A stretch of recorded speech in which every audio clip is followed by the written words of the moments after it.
Thé à la menthe, café, crêpes arabes au miel, comme tous les mardis matins, habitants, voisins et responsables de la pension de famille partagent le petit déjeuner. Un moment convivial qui sert aussi à faire le point sur les projets communs, comme le jardin potager. Qu'est-ce qu'on pourrait acheter là comme légumes à planter cet après-midi? On peut planter des concombres peut-être. S'ils ont des concombres au marché à planter. Le concombre, il fait malade les gens. Le but de la pension de famille, c'est d'abord d'être entre soi, de rompre l'isolement.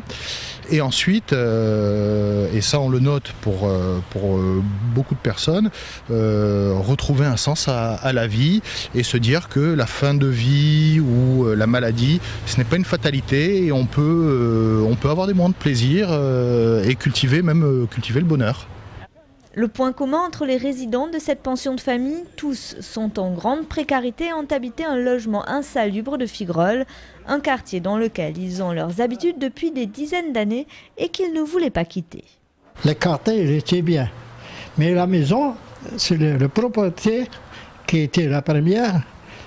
Il prend de l'argent et il ne travaille rien. Moi là, ici, je trouve bien. Il n'y a pas de bruit, ni rien, il n'y a personne. Il y a deux vieilles là-bas, marocains, il habite à côté de moi là-bas. Et le vieux Brahim, c'est le marocain aussi. C'est formidable, hein. Parce que personne ne vous embête ici. Hein. En fait, il était indépendant, tout en vivant en communauté, on va dire. Hein. Des pensionnaires indépendants mais pas isolés, ils sont notamment accompagnés dans leurs relations avec les administrations et les organismes de santé. Ce type de logement social pourrait bien être le secret pour une insertion au plus juste, d'autant plus qu'elle permet d'économiser les deniers publics.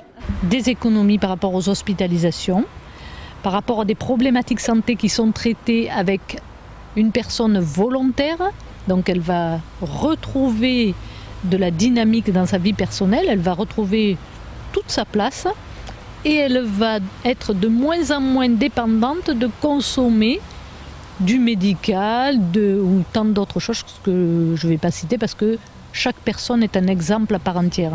Tout vient du jardin, sauf les œufs parce qu'on n'a pas encore les poules. Coût du projet, près d'1,5 million d'euros.